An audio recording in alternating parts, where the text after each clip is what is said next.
Yesu asifiwe. Na jioni nyingine tena ya leo, Mungu ametupa neema na kibali tuwepo kwenye madhabahu hii tena katika somo la leo la jioni, ambalo tutaenda na kichwa cha somo cha jioni ya leo kinachosema ustawi wa kanisa utegemea matunda ya nguvu ya Roho Mtakatifu. Ustawi wa kanisa utegemea matunda ya nguvu ya Roho Mtakatifu. Ninaomba niombe. Mungu Baba, katika jina la Yesu Kristo, tuna kila sababu ya kukushukuru kwa kutupa neema na kibali tena kwenye madhabahu hii. Wakati huu wa majira haya ya jioni, tunakuja mbele za uso wako. Ili Bwana useme nasi kupitia hilo neno unalolituma katika jioni hii ya leo. Ruhusu Roho Mtakatifu wako achukue nafasi kwenye akili zetu na ufahamu wetu, ili useme na kanisa lako, useme na taifa, useme na watu wako. Baba, katika jina la Yesu Kristo, nami nanyenyekeza chini ya mkono wako ulio hodari. Kwa wakati na majira, Mungu utukuze pamoja nasi. Tunajikabidhi kwako, sema nasi katika jioni hii kwa utukufu wa jina la Yesu. Amen. Jioni ya leo naitwa Mwalimu Zakayo Machoka kutoka KKT Uyole, Dayosisi ya Konde, Jimbo la Mbeya Mashariki. Na kichwa cha somo kidogo kama nilivyotangulia kusema, ambacho kinasema ustawi wa kanisa utegemea matunda ya Roho Mtakatifu. Na tutasimamia katika neno la Wagalatia 5 ule mstari wa 22. Neno la Mungu linasema, lakini tunda la Roho ni upendo, furaha, amani, utu wema, fadhili, uaminifu, upole, kiasi. Juu ya hayo hakuna sheria. Naomba nirudie. Lakini tunda la Roho ni upendo, furaha, amani, uvumilivu, utu wema, fadhili, uaminifu, upole na kiasi. Juu ya hayo hakuna sheria. Nimependa tujifunze habari ya somo la ustawi wa kanisa kutegemea matunda ya Roho Mtakatifu. Kwa nini nasema hivi? Ninajua tumejifunza mambo mengi na tunafundishwa habari nyingi za kustawi, namna gani ya kustawi. Lakini kuna ustawi wa kanisa katika maongezeko. Kuna ustawi wa kanisa katika mtu binafsi, lakini kuna ustawi wa kanisa katika maongezeko. Ustawi wa mtu binafsi katika maongezeko tunategemea neno la Mungu, maombi na ibada. Unapokuwa unasimama kwenye ibada, kwenye kuomba, lazima kustawi, lazima kuna vitu vinakuwa na maongezeko kwako. Kama ni muombaji, kama ni mhubiri, kama ni mwalimu, kama ni mfundishaji, vile vinaongezeka. Lakini leo nataka nijikite katika hili somo la ustawi wa kanisa katika maongezeko ya tunda la Roho, ambayo matunda ya Roho tunaona mtumishi Paulo kupitia Wagalatia anatufundisha habari ya matunda ya Roho yaliyo 9. Haya matunda ya Roho yaliyo 9 ambayo linasimama katika matunda hayo 9, linaanzia upendo na mwisho kiasi. Haya matunda 9 yanasimama katika misingi mkubwa ni upendo. Na katika misingi mkubwa wa upendo tunatafsiri ya kwamba upendo ni Mungu, kwa sababu ukifuatilia kwenye Biblia upendo ni Mungu. Haya matunda ya Roho Mtakatifu yakikaa ndani ya Mkristo, yakikaa ndani ya muumini, yakikaa ndani ya kila mtu ndani ya kanisa, ustawi wa kanisa lazima uongezeke. Tafsiri ni kwamba kanisa linapoongezeka, ina maana watu wanaongezeka kwenye kanisa. Kwa hiyo ninachozungumzia hapa, maongezeko ya kanisa, sio maongezeko ya ndani kwa mazingira ya utumishi kukua, bali maongezeko ya utumishi katika mazingira ya kuwaita watu kuja kwa Mungu. Bwana Yesu asifiwe sana. Ninatamani ujue hivi, hili ninapozungumzia habari ya tunda la Roho, habari ya upendo, ninazungumza habari ya Mungu. Mungu ni upendo. Na ndio maana katika Yohana ile 3 mlango wa 16 Biblia inasema, kwa maana hii jinsi hii Mungu aliupenda ulimwengu hata akamtoa mwana wa pekee, ili kila amwaminie asipotee bali awe na uzima wa milele. Tafsiri ni kwamba Mungu aliutoa mwana wa pekee katika ulimwengu wote. Kwa hiyo upendo ni kwa sababu ya upendo ya kupenda ulimwengu. Ulimwengu ni nini? Ulimwengu ni watu wakao ndani yao. Kwa hiyo nasema kwamba Mungu aliupenda ulimwengu, tafsiri ni kwamba aliupenda ulimwengu wote. Hili pendo la Mungu haliko kwa mwanadamu yoyote zaidi ya Mungu tu peke yake. Hili pendo la wanadamu kutoka kwa Mungu linawapenda wote, yaani kanisa zima, taifa zima, nchi zima, watu wote wakao mataifa mbalimbali. Ndio maana neno nasema katika ulimwengu wote aliupenda ulimwengu. Kwa hiyo hakuna mtu ambaye anachukiwa na Mungu. Pendo la Mungu liko kwa ajili ya kulipenda taifa, ya kulipenda kanisa, ya kuwapenda watu wote. Na ndio maana nasema msingi mkuu ni upendo. Tafsiri ni kwamba ukisoma katika ile waraka wa Yohana, ule waraka wa Yohana wa kwanza, ule mlango wa 4 mstari wa 16, anaonesha wazi zaidi kwamba Mungu ni pendo na wale wakao ndani yake hukaa ndani ya pendo. Kwa hiyo upendo unameza matunda yote yaliyobaki 8, yote matunda 8 yanachukuliwa na upendo. Ndani ya upendo utaona tunda la pili linafuata furaha. Ndani ya upendo utaona tunda linafuata amani. Ndani ya upendo utaona tunda linafuata uvumilivu. Ndani ya upendo utaona tunda linafuata utu wema. Ndani ya upendo utaona tunda linafuata fadhili. Ndani ya upendo utaona tunda linafuata uaminifu. Ndani ya upendo utaona upole. Ndani ya upendo utaona kiasi. Huwezi ukapita bila kwenye matunda hayo yote 9 bila kuwepo upendo ndani yake. Na ndio maana ukiona upendo uko ndani ya mtu, utaonesha hata sura ya nje. Kwa jinsi ya tafsiri utamuona mtu ana furaha, lakini nini? Upendo uko ndani. Hauwezi ukamchukia ndugu yako kwa sababu upendo uko ndani. Ukikuta unamchukia ndugu yako, ukikuta ndugu yako humpendi, jua ya kwamba upendo umeondoka. Tafsiri upendo umeondoka, yani Mungu ameondoka kwako. Bwana Yesu asifiwe sana. Mungu ameondoka kwako.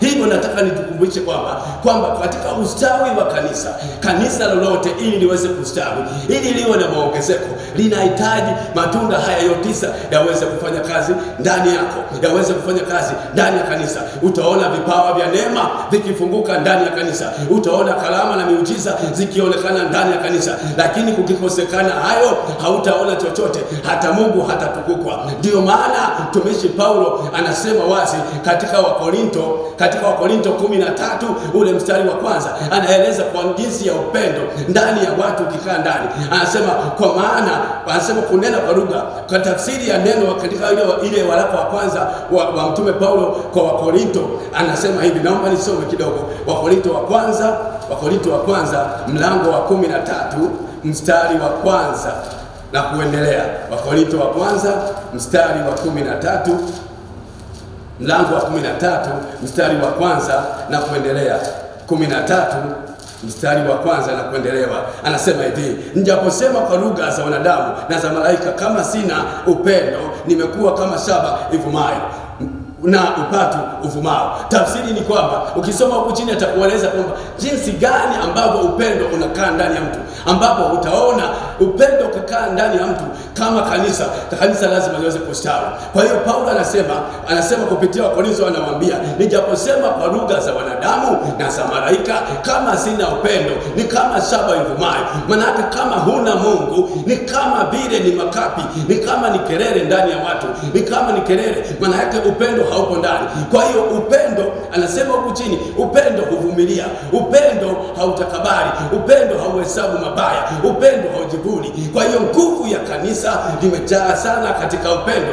Ndani ya upendo ndio maana nimekwambia kuna matunda mengine ndani yake. Ukiwepo upendo utakuwepo furaha. Ukiona furaha ipo huzuni, maana upendo umeondoka, furaha imeondoka, huzuni imeingia. Ukiwepo upendo ipo amani. Ndio maana hata Biblia katika Ayubu 22 mstari wa 21 anasema mjue sana Mungu ili uwe na amani, ndipo mema yatakapokujilia. Yanakujilieje mema? Ni kwa sababu umemjua Mungu.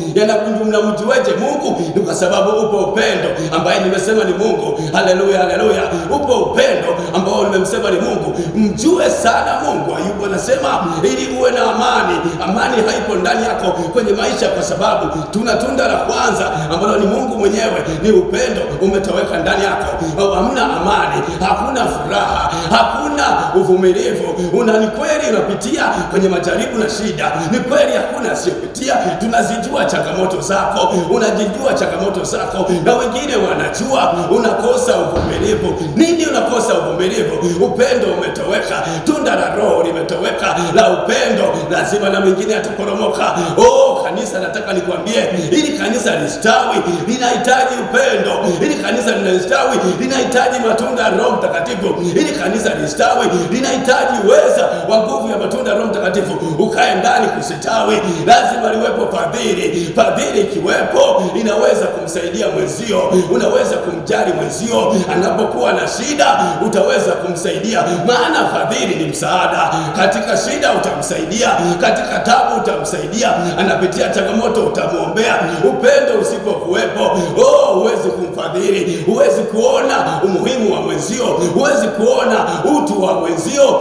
Nataka niseme juu ya kanisa la leo, juu ya taifa la leo, lazima tujue ustawi wa kanisa, ustawi wa maongezeko, ustawi wa kanisa la Mungu la sasa linahitaji nguvu kubwa ya matunda ya Roho Mtakatifu kukaa ndani ya kanisa. Haleluya, haleluya, haleluya. Lazima ujue ni kweli inawezekana kuna maisha unayoyapitia, ni kweli inawezekana kuna shida unayopitia, lakini inahitaji msaada wa kumrejesha Mungu ambaye nimesema ni pendo. Katika ile waraka wa Yohana ule mlango wa 4 ile 16 utaona Mungu anasema, ukikaa ndani yangu na mimi ninakaa ndani yako, katika hilo mimi ni pendo, Mungu ni pendo, Mungu ni pendo. Hivyo ukikaa ndani ya Mungu lazima upendo kwako uonekane. Maisha unayopitia sio kwamba ni ya kwako, maana Mungu alishaahidi. Anasema katika ile Warumi 8:28 anasema, nataka kujua wanipendao nami nafanya kazi pamoja na wapendezao katika kuwapatia mema. Bwana Yesu asifiwe sana. Bwana Yesu asifiwe. Lazima ujue katika hiyo Warumi anasema, nasi twajua ya kwamba, Warumi 8:28, nasi twajua ya kuwa katika mambo yote Mungu hufanya kazi. Mungu hufanya kazi. Mungu hufanya kazi pamoja na wapendezao katika kuwapatia mema. Utayapata wapi mema? Lazima uwe na pendo ndani yako.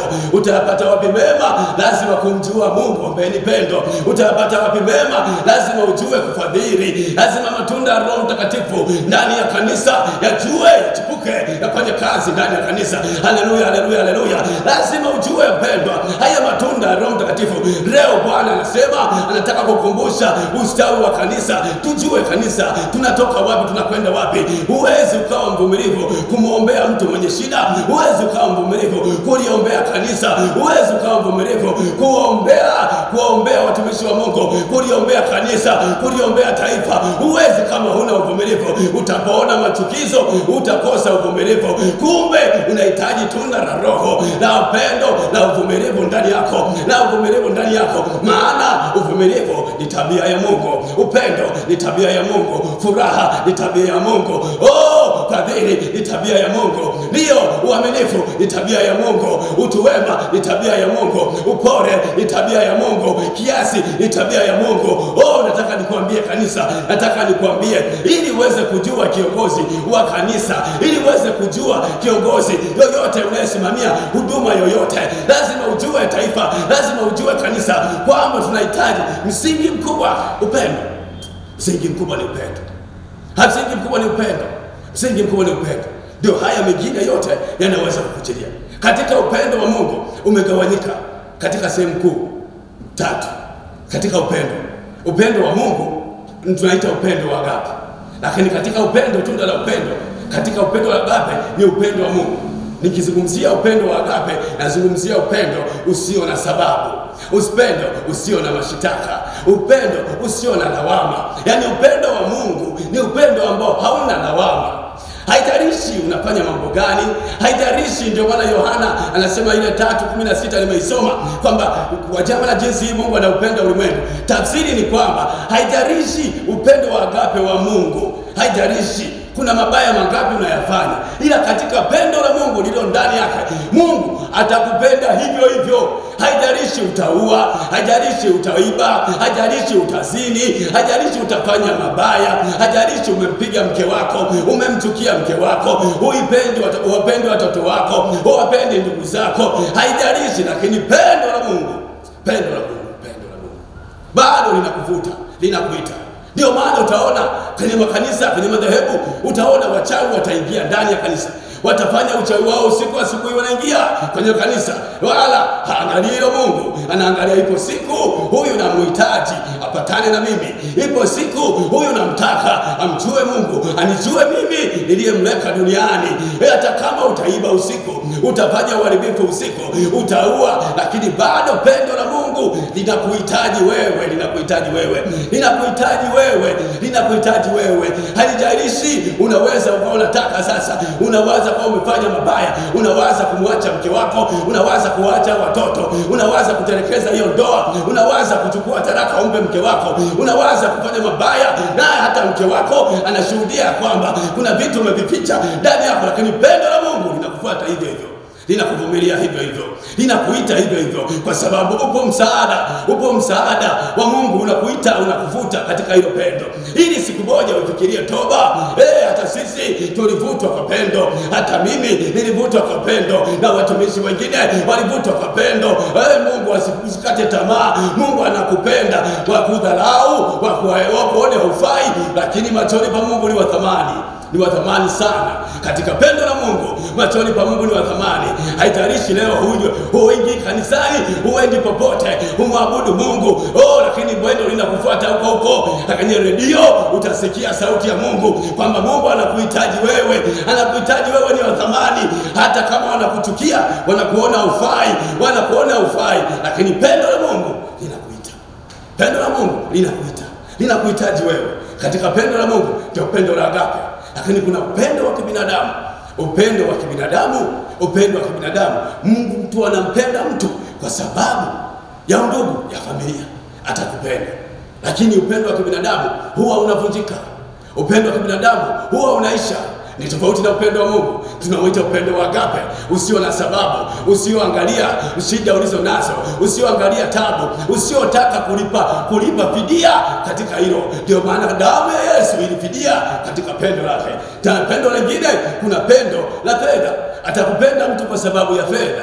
Atakupenda mtu kwa sababu unapenda. Siku zikiisha hata kupenda mpendwa. Lakini nataka nikwambie, pendo la Mungu haliishi. Pendo la Mungu haliishi. Pendo la Mungu haliishi kabisa mpendwa. Ndio maana nasema lazima tustawi. Kanisa listawi, maongezeko ya kanisa ili yastawi yanahitaji pendo la Mungu, yanahitaji matunda ya Roho Mtakatifu. Ujaposema kwa lugha, kwenye Wakorinto wa kwanza ule mlango wa 13, hasa ujaposema kwa lugha za wanadamu na za malaika, kama sina upendo ni kama shaba ivumayo. Lakini nasema upendo huvumilia. Upendo wa Mungu unavumilia. Upendo wa Mungu utakabali. Hauhesabu mabaya mpendwa. Ni kweli una mahesabu mabaya. Upendo wa kibinadamu unahesabu mabaya. Atakupenda kwa sababu ya fedha. Atakupenda kwa sababu wewe ni mzuri. Ni kweli umeumbika, ni kweli una fedha. Utapendwa mno, lakini ipo siku zitaisha, atakuacha, atakusahau, hata kuona fadhila. Lakini kikaa pendo, fadhili ya Bwana itamvuta, itamleta kwako. Bwana Yesu asifiwe sana. Lazima nikwambie kanisa, ili tuweze kustawi kwenye kanisa, ili kanisa liweze kustawi, linahitaji nguvu ya upendo wa Mungu. Ndio maana nimesema Mungu ni tabia, upendo ni tabia ya Mungu. Upendo ni tabia ya Mungu. Upendo ni sheria ya Mungu ambayo ipo. Ndio maana nataka nikaambie kanisa kwamba misingi mikubwa ya kanisa upendo, na matunda yote 9 yakaendana ili kanisa liweze kustawi. Bwana Yesu asifiwe sana. Utamuona fadhili, utamuona uaminifu. Uaminifu umetoweka ndani ya kanisa. Nini? Upendo umetoweka, uaminifu unatoweka. Sasa ngoja nikwambie kitu. Ukitoweka matunda ya Roho Mtakatifu, likitoweka tu moja, hilo tunda la Roho Mtakatifu, likitoweka upendo, kinachofuata ni wivu, uadui, chuki, fitina. Kimetoweka upendo, na kinachoingia ndani hapo, upendo umetoweka. Maana Mungu ametoweka, utaona chuki, wivu, fitina, uadui. Lakini ikitoweka fadhili, ikitoweka fadhili, utaona mtu huyo ni mbadhirifu, ni fisadi. Nini? Fadhili imeondoka. Kwa sababu fadhili ni msaada. Hawezi mtu kukusaidia kwa sababu tunda la Roho la fadhili limeondoka. Ikitoweka amani, utamuona mtu huyo mahangaiko. Utamuona mtu huyo ana hofu, mashaka, mahangaiko. Nini? Amani hamna. Kwenye ndoa hamna amani. Kwenye maisha yako hamna amani. Kila unachofanya hauna amani. Lakini nini? Pendo la Mungu likiingia, matunda ya Roho Mtakatifu yote yakiwa ndani, lazima uwe na ushuhuda, lazima utamjua Mungu na Mungu atakujalia amani. Ukitoweka uaminifu, utamwona huyu mtu ni mwizi, utamwona huyu ni msherati, utamwona huyu mtu ni mzinzi, utamwona kijana alipo. Uaminifu haupo kwenye ndoa, hauna uaminifu kwenye maisha, hauna uaminifu. Hauwezi kupewa nafasi ya fedha utunze, uaminifu haupo. Nini? Tunda la uaminifu limetoweka. Hivyo tunamhitaji Mungu arejeshe matunda ya Roho Mtakatifu ndani yetu. Tunamhitaji Mungu arudishe upendo ndani yetu kama kanisa. Bwana Yesu asifiwe sana. Bwana Yesu asifiwe. Tunamhitaji Mungu sana ili Mungu arejeshe vitu hivi vilivyopotea. Matunda ya Roho Mtakatifu yakae ndani ya kanisa. Bwana Yesu asifiwe sana. Nitachukua nafasi ya kuomba ili Mungu akusaidie kwa nafasi ulionayo, kwa wakati ulionao. Ninajua unaweza kuwa umesikia kwenye radio, unaweza ukasikia ukaona kwenye television, ukasikia hizi habari, lakini na wewe unajijua kabisa kuna kitu umekipoteza. Inawezekana umekipoteza kwa mke wako, inawezekana umepoteza kwa mume wako, inawezekana umepoteza kwa watoto, hamna upendo familia. Inawezekana kuna mambo unayotaka kuyafanya, hata unafika mahali huna hofu, kuna mawazo ulionayo mabaya ndani yako, na hayo mawazo yashindwe kwa jina la Yesu, kwa sababu yupo Mungu wapendwa anayesema mimi nimeupenda ulimwengu, ndio maana nikamtoa mwana wa pekee Yesu Kristo ili afe msalabani kwa ajili yako. Mungu bado anakupenda kwa sababu wewe ni wa thamani.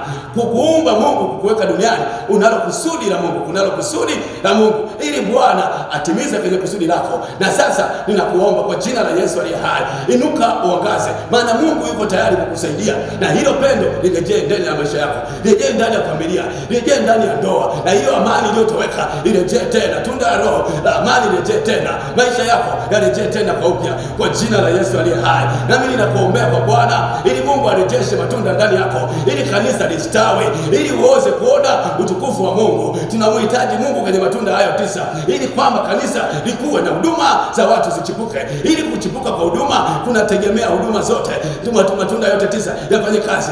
Mwenye kuvumilia avumilie kwenye utumishi wake, lakini aweze kuwaita watu katika uvumilivu, kuwaleta watu katika uvumilivu. Wale waliokata tamaa kuwatia moyo, kuwaganga waliokata tamaa kuwatia moyo, kuwafariji wale waliovunjika moyo. Unakusihi katika jina la Yesu, amka kwa upya. Bwana yuko tayari kukusaidia. Wewe uliyekata tamaa, Bwana yuko tayari kukusaidia. Wewe uliyevunjika moyo, Bwana anakusudi na wewe. Nami nataka nikuombee kwa jina la Bwana Yesu ili Bwana afanye neema ya miujiza kwako, arejeshe ndoa yako, arejeshe amani kwako, arejeshe furaha kwako iliyotoweka kwa muda mrefu, arejeshe amani kwako, arejeshe upendo, arejeshe fadhili. Wawepo watu wa kukusaidia na wawepo watu wa kukutunza, wawepo watu wa kuelemecha katika neema uliobeba, maana wewe unakusudi. Jione kwamba wewe ni wa thamani kwa Bwana. Asiwepo mtu wa kukubeza. Hata akikubeza mwambie mimi ni wa thamani kwa Bwana, mimi ni mtumishi wa Bwana, mimi ni mtumishi wa Bwana. Hata sasa Mungu anakupenda, anakujali wewe, ili Bwana aseme na wewe na akukumbushe kusimama kwenye nafasi machoni pako. Mungu, mrudie Mungu hata kama unajiona kwamba wewe si wa thamani, lakini nakwambia kwa jina la Yesu, kuanzia sasa amka na kwa maneno yako uweze kula matunda ya midomo yako kwa jina la Yesu aliye hai. Mungu asifiwe sana. Bwana asifiwe. Mungu asifiwe. Ninatamani sana, natamani niombe kwa ajili ya wewe.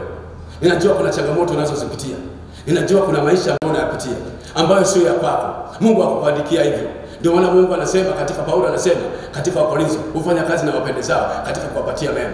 Na ndio maana hata Ayubu anasema mjue sana Mungu 22:21 ili uwe na amani, ndipo mema yakujilia. Mema ambayo Mungu amekusudia kwako ni mengi sana. Mjue sana Mungu. Tafuta nafasi, tafuta toba ili Mungu mjue. Ukimjua Mungu, mema yanakujilia, yako tayari kukujilia, mema yatakujilia kwa jina la Yesu aliye hai. Yupo Mungu wa msaada anayeweza kurejesha. Nami nataka nikuombee kwa jina la Yesu ili Mungu afanye neema kwako, arudishe matunda ya Roho Mtakatifu ndani yako, arudishe kanisa lenye kustawi. Tulione kanisa lenye maongezeko, tuone huduma na vipawa vyenye kukua kwenye kanisa, tuone huduma na vipawa vyenye uvumilivu, vyenye kujua thamani ya Mungu alivyowaita kwenye kanisa la Mungu. Bwana asifiwe sana. Naomba tuombe. Mungu uliye hai, Baba, katika jina la Yesu Kristo, wewe ni Mungu wa pendo, na wewe Mungu umetujulisha jinsi ya kusimama kwenye nafasi kwako, na wewe Mungu umetujulisha jinsi ya upendo wako, na ndio maana ukaamua kumtoa mwana wa pekee ili afe msalabani kwa ajili yetu. Na kipindi hiki Bwana tunakwenda kutazamia namna kuzaliwa kwako Yesu. Nami ninakusihi katika jina la Yesu Kristo aliye hai. Ninakuomba katika damu ya Yesu Kristo. Shuka na uonekane na kuthibitika juu ya utumishi huu uliotubebesha ndani yetu. Nami ninaomba Bwana kwa ajili ya mama yule. Nami ninaomba Bwana kwa ajili ya baba yule. Nami ninaomba Baba kwa ajili ya mama yule. Naomba kwa ajili ya mtoto yule. Kuna pendo limeondoka ndani yake. Kuna upendo umeondoka ndani yake. Ni kweli alikuwa anamsomesha huyo mtoto, lakini Bwana kwa jina la Yesu, Mungu amekata tamaa. Nami ninakusihi katika jina la Yesu, kwa sababu ya makwazo yaliyosababishwa na adui, katika jina la Yesu Kristo, ninapiga hizo roho zilizoleta matengano, hayo matengano ya ndoa, hayo matengano ya watoto, hayo matengano kwa jina la Yesu Kristo, ninazipasua hizo roho. Ni roho kamili iliyobeba ufalme wa giza. Nami ninakuamuru kwa jina la Yesu, kwa mamlaka ya damu ya Yesu, una nafasi shetani, achia ndoa hiyo, achia watoto hao, achia. Ninakuamuru sasa, una nafasi kwa jina la Yesu Kristo. Umesababisha kuleta chuki, umesababisha kuleta faraka, wameshindwa kupendana, wanashindwa kupatana. Katika jina la Yesu Kristo, naachilia moto kwa damu ya Yesu, naachilia moto kwa huyo kijana, naachilia moto kwa huyo binti ambaye Bwana umekusudia kusudi lako umebebeta ndani yake, aliyekata tamaa katika utumishi wake, aliyekata tamaa kwenye masomo yake. Kwa jina la Yesu Kristo, naamsha tena pendo la kupenda kile Bwana ulichobebesha, pendo la kupenda ile huduma uliyobebesha, ule uvumilivu, hiyo fadhili, huo uaminifu. Kwa jina la Yesu, ikiwepo roho yote iliyoshikilia ufalme wa giza, ninaupasua kwa damu ya Yesu, ninaubonda kwa damu ya Yesu. Hauna mamlaka kwa damu ya Yesu Kristo aliye hai. Mungu, naachilia moto wa damu yako Kristo. Mama, ninawaleta watumishi wako, watunzwe na jina lako, watunze kina mama, watunze kina baba, tutunze Bwana. Tunajisogeza mbele za uso wako, sisi kama kanisa, sisi kama watumishi wako uliotubebesha kusudi kwa ajili ya watu wako. Nami ninaomba Bwana, tupe neema ya uvumilivu, tupe neema ya upendo, ya kujali na kudhamini Mungu nafasi za watu wako katika jina la Yesu Kristo aliye hai. Mungu, ninakusihi katika damu ya Yesu Kristo aliye hai, ni wakati wako na majina yako. Umependezwa leo tufundishe habari za neno lako. Nami ninakushukuru kwa sababu ya kunipa neema na kibali kusema na watu wako, kusema na taifa, kusema na watu wako katika ulimwengu wote. Mungu, ninaomba hili neno Baba litume kupitia Roho Mtakatifu, likakae ndani yao, nami likaushe tena kwa upya katika jina la Yesu Kristo, likafufue upya, likafufue yaliyokufa, yakafufuliwe kwa jina la Bwana, kwa jina la Yesu Kristo ni hai. Hiyo damu itembee, hiyo damu itembee, irejeshe ile neema uliyokusudia juu ya kanisa lako, irejeshe hiyo neema uliyokusudia juu ya taifa lako, irejeshe hiyo neema uliyokusudia juu ya watu wako, kwa kila mmoja, kwa kila kabila, kwa kila taifa, kwa damu ya Yesu Kristo Nazareti hai. Nina sababu ya kusema asante kwako kwa kunipa neema na kibali machoni pako. Mungu ushukuriwe, upewe sifa na heshima katika jina la Yesu Kristo hai. Nami ninakushukuru katika uwezo wa nguvu zako na Roho Mtakatifu wako. Asante kwa kuwa hili neno lako utaendelea kuliwisha ndani yetu na kutuwezesha, kutusaidia kusimama kwenye hiyo nafasi katika jina la Yesu Kristo. Ninaomba Kristo Yesu, ninaomba utusikie, nami ninakuomba kwa utukufu wa jina la Yesu. Amen, amen, amen. Lakini kwa msaada zaidi na ushauri na namna ya kujengana katika maisha ya kiroho, unaweza kupata kwa msaada wa namba ya simu 0757 075888 0757 075888. Mungu awabariki sana.